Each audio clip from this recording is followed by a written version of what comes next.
Bonjour, c'est Louis d'Énergie et bienvenue dans Brillant Société, le podcast énergie qui vous dit tout sur absolument tout.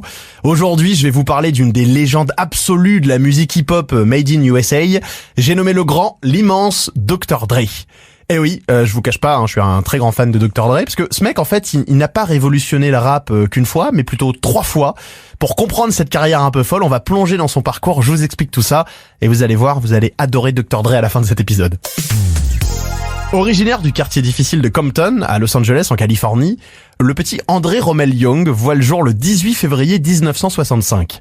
Sa jeunesse est marquée par des conflits familiaux et un foyer instable après le divorce de ses parents.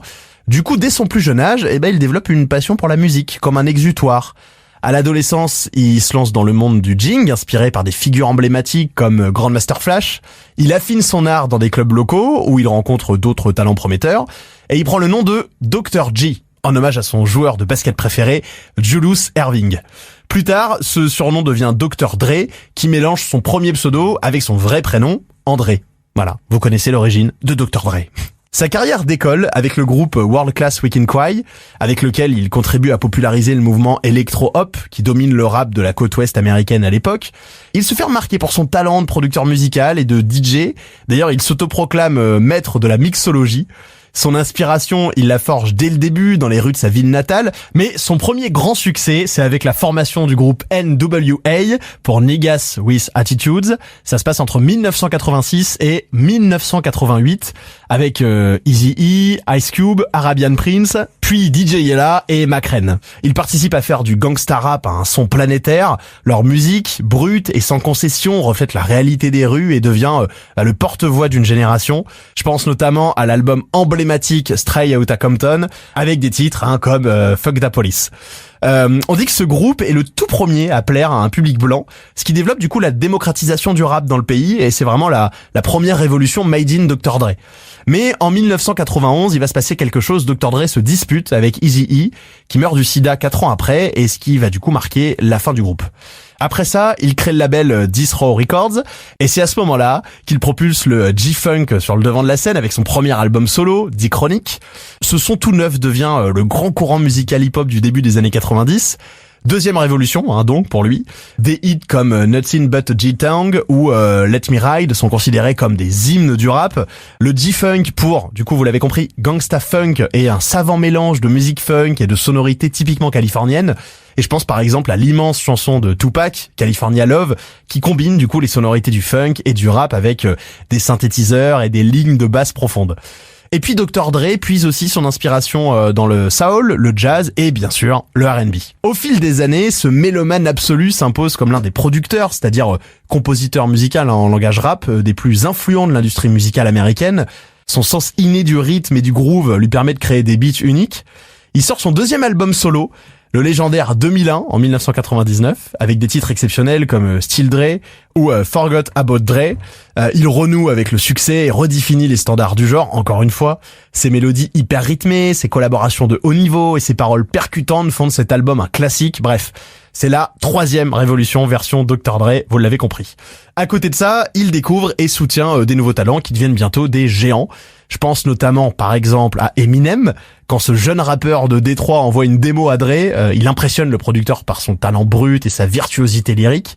Rapidement, une complicité musicale va naître entre les deux artistes, et en 1999, Dr. Dre produit l'album de Slim Shady LP qui propulse Eminem sur le devant de la scène et remporte le Grammy du meilleur album de rap.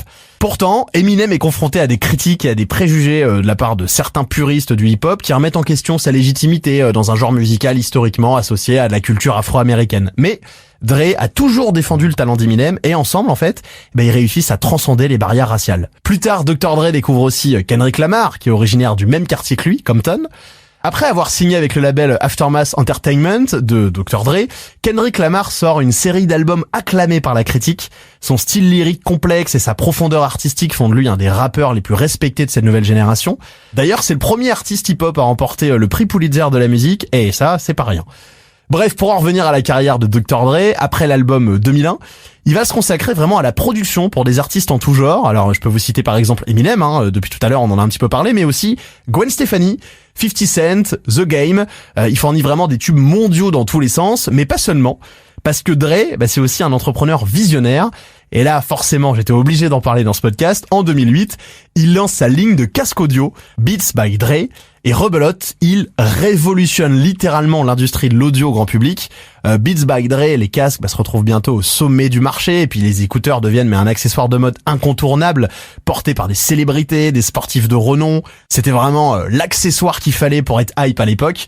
Du coup, c'est le pionnier du rap à avoir gagné autant d'argent grâce à du business à côté. Et puis ce succès financier prouve sa capacité à transformer sa passion pour la musique en une entreprise florissante. Le rap, avec lui, c'est pas seulement un art. Dr. Dre est aussi un vecteur de réussite économique. Côté musique, son 3e album est sûrement l'un des plus attendus dans le monde du hip-hop. En fait, dès 2001, il annonce qu'il travaille sur un projet qui doit s'appeler Detox. Quelques chansons sortent parfois contre la volonté de Dr. Dre, qui considère qu'elles ne sont pas assez abouties. Et il y a plein de rumeurs sur la date de sortie qui se révèlent être fausses au final à chaque fois, mais finalement, en 2015, il révèle qu'il ne sortira pas cet album parce qu'en fait, il le trouve pas assez bon. En revanche, la même année, il sort NWA, Straight Outta Compton, qui s'inspire du biopic sur le groupe qu'il a fondé à l'époque. Et c'est son dernier album solo à ce jour. Il invite Eminem, Kendrick Lamar, Snoop Dogg ou The Game pour des feats, que des copains, vous l'avez compris. Et les critiques sont unanimes. Ils reconnaissent tous que l'album est complexe, efficace, bref, du grand Dr. Dre. En 2022, c'est le coup de maître. J'ai nommé l'année où le rap a conquis le Super Bowl, en invitant l'artiste à se produire à la mi-temps du championnat de football américain. C'est l'assurance de captiver des millions de téléspectateurs à travers le monde. Dr. Dre livre une performance époustouflante aux côtés de ses acolytes de toujours, donc Snoop Dogg, Eminem, Kendrick Lamar, Mary J. Blige et 50 Cent, bien sûr. C'est l'apogée clairement de sa carrière musicale, parce que leur show, c'est bien plus qu'un simple concert. En fait, c'est un hommage vibrant à l'héritage culturel du hip-hop qui célèbre ses origines dans les quartiers défavorisés de LA et son ascension fulgurante jusqu'à devenir l'un des genres musicaux les plus influents de l'histoire. En se produisant sur l'une des plus grandes scènes du monde, Dre prouve que le hip-hop est une force culturelle dominante. Et puis ça aussi, ça montre du coup que la musique peut transcender les frontières raciales et sociales. Mais ce qui est fascinant avec Dr. Dre, au-delà de ses chansons, c'est sa personnalité. Il est connu pour sa discrétion étonnante, dans un univers où l'exposition médiatique est souvent la norme. Il a une aura de mystère qui suscite le respect. Lui, en fait, ce qu'il préfère, c'est laisser parler sa musique. Pourtant, sous ses airs calmes et réservés se cache un homme complètement habité par son art.